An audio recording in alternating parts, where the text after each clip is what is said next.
शेख रशीद साहब ने हमेशा सोचा और बोला करते थे कि कल मेरे पैर में चप्पल नहीं थी, आज नहीं रहेगी थी, कोई बात नहीं, लेकिन जहां से मैं निकला हूं, जहां से मैं बड़ा हूं, जहां मैंने गरीबी देखी है, वो मेरे गरीब भाइयों का मैं दर्द समझता हूं और उनके लिए मेरी जिंदगी वक्फ है। और उन्होंने आखिरी सांस तक ये शहर की आवाम के लिए सोचा। दोस्तों, ताजियती नसीहत सेवा मेडिकल सोसाइटी के सदर और अरकान नौजवानों की तरफ से ली जा रही है। मैं सबसे पहले आप तमाम ही लोगों का शुक्रिया अदा करता हूं, सेवा सोसाइटी का शुक्रिया अदा करता हूं, इस इलाके के बुजुर्गों, नौजवान, वार्ड नंबर 20 दातार नगर के तमाम ही नौजवान बुजुर्गों का शुक्रिया अदा करता हूं और शहर की आवाम का। तो शेख रशीद साहब का इंतकाल हुआ 4 तारीख को और उस दिन से आज तक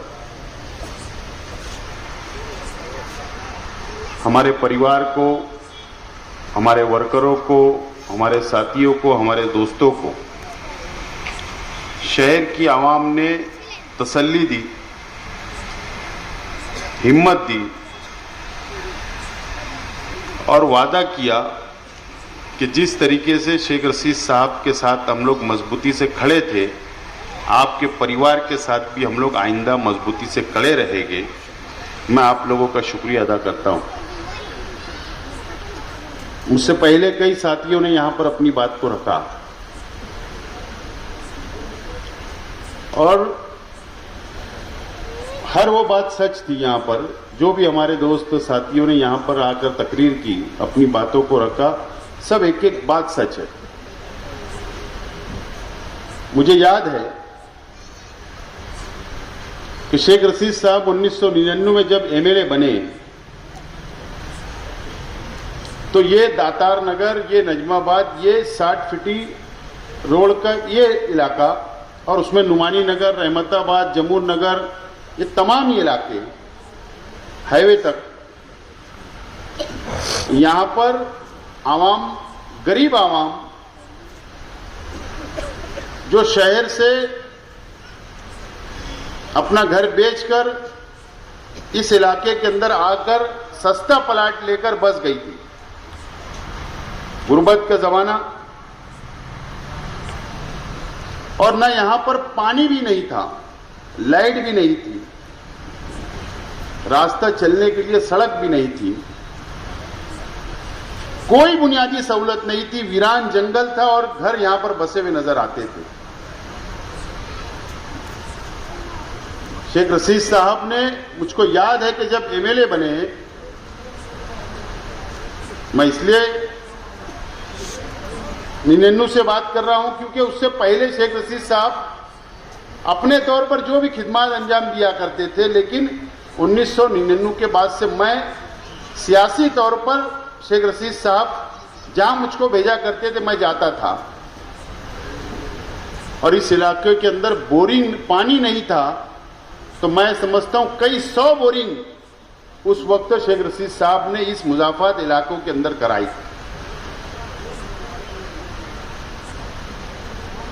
बारिश आ जाती थी तो चलने के लिए रास्ता नहीं होता था, फिर मुरूम और खड़ी और मुरूम वगैरह, डब्बर वगैरह डालकर आर्जी तौर पर सड़क बनाई जाती थी।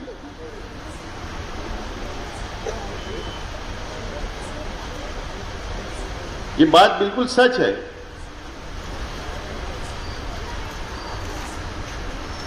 कि अगर शेख रशीद साहब चाहते,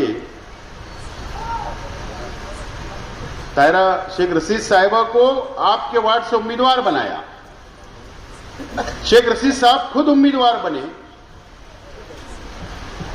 कारपोरेशन में। अगर शेख रशीद साहब चाहते तो हजार खोली से भी लड़ा सकते थे, शेख रशीद साहब चाहते तो हुड़को कॉलोनी से भी लड़ा सकते थे। कोई काम करने की वहां जरूरत नहीं थी, कोई टेंशन नहीं था। सिर्फ वो साफ सफाई और लाइट चालू रहना चाहिए, बस इतना ही टेंशन था। लेकिन शेख रशीद साहब ने ऐसा नहीं सोचा। शेख रशीद साहब ने ये सोचा कि नहीं वहां पर गरीब रहता है, नहीं वहां पर मजदूर रहता है, वहां पर बुनियादी सहूलत नहीं है। अगर मैं किसी को भी वहां पर खड़ा कर दूं और वो छून कर भी आ जाएगा तो उस इलाका दातार नगर इस इलाके को वो डेवलप नहीं कर सकता, बुनियादी सहूलत नहीं दे सकता। शेख रशीद साहब ने खुद इस बात का फैसला किया कि मेरी अहलिया भी लड़ेगी और मैं भी लड़ूंगा, जब जाकर ये इलाका डेवलप होगा। और आज हम देख रहे हैं शेख रशीद साहब ने तो इमरान को वक्फ कर दिया इस वार्ड के लिए कि हमारी गैर मौजूदगी के अंदर तू काम करेगा, आवाम के सुख और दुख में तू हाजिर रहेगा। घर का एक शख्स को वक्फ कर दिया गया। शेख रशीद साहब की आप लोगों से मोहब्बत थी। और आज हम जिस रास्ते से अंदर गुजर जाए वो रास्ता कंक्रीट का नजर आता है, वह पानी है, लाइट है, संडास है, गार्डन है, शादी हॉल है, हर वो बुनियादी सहूलत जो शहर के पक्के वार्डों के अंदर है आज इस मुजाफात की बस्ती में है। और ये शेख रशीद साहब की देन है और आप लोगों से मोहब्बत का नतीजा है। ये सोच शेख रशीद साहब की थी, सिर्फ आपके वार्ड के लिए, 20 नंबर वार्ड के लिए नहीं, चाहे वो शहर के कोई भी मुजाफात के इलाके, कोई भी झोपड़पट्टी हो।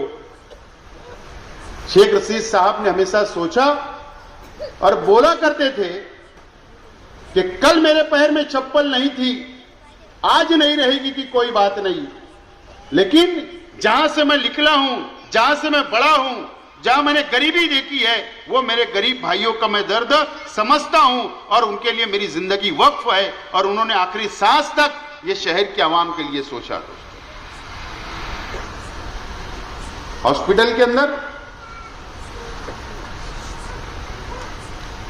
जब वो आईसीयू के अंदर थे, हॉस्पिटल में थे, जब मैं जाता था उनके पास मुलाकात के लिए, उनके पास हम लोग बैठते थे, उनसे बातें करते थे, तो शेख रशीद साहब क्या बोलते थे पता है?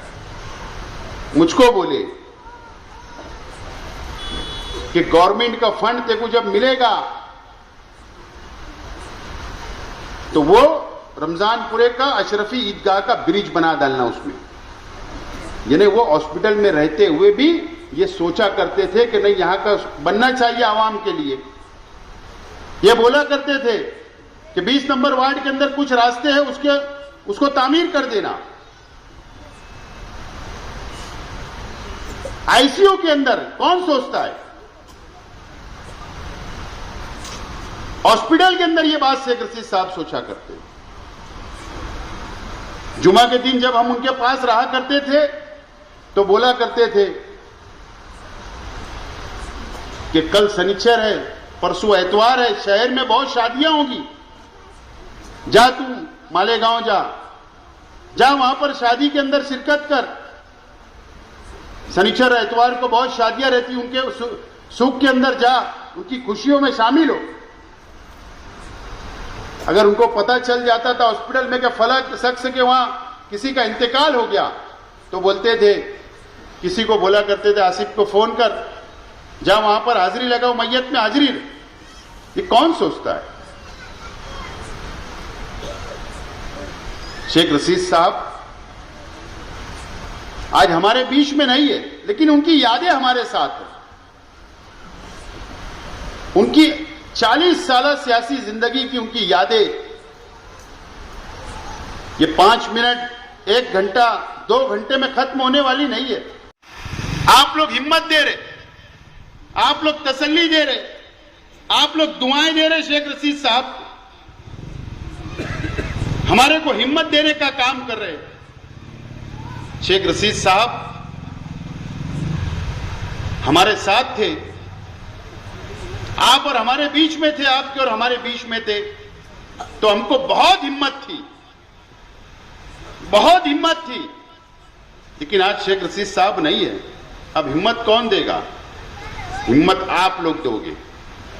अगर आपने हिम्मत दी हमारे परिवार को, आप लोगों का साथ रहा। यकीनन शेख रशीद साहब की जो सोच थी गरीबों के लिए लड़ना, गरीबों के लिए काम करना, इंशाअल्लाह हम वादा करते हैं, परिवार की तरफ से मैं आपसे वादा करता हूं कि इंशाअल्लाह वही शेख रशीद साहब के मिशन को हम लोग आगे बढ़ाने का काम करेंगे अगर आपका साथ रहा तो। कि एक ऑफिस के ऊपर बैठकर जहां शेख रशीद साहब बैठा करते थे हजार खोली में, राब्ता ऑफिस से हम लोग ने कामकाज की शुरुआत की, आवाम से मुलाकात का सिलसिला शुरू किया, गरीबों के काम करने की हमने शुरुआत कर दी। लेकिन सियासी तौर पर हम लोग ये महीने के बाद जनवरी के अंदर इंशाअल्लाह आवाम के बीच में आएंगे और अवामी मसाइल के ऊपर हम लोग सियासत करेंगे और आगे बढ़ेंगे। मैं अपील करता हूं कि शेख रशीद साहब के लिए आप लोग खुसूसी दुआएं करिए। अल्लाह ताला से मैं भी और आप भी दुआ करते हैं, अल्लाह ताला शेख रशीद साहब को जन्नतुल फिरदौस में आला सलाम मुकाम अता फरमाए और उनके बताए हुए रास्ते पर अल्लाह ताला हम लोगों को चलने की तौफीक अता फरमाए। शुक्रिया, खुदा हाफिज।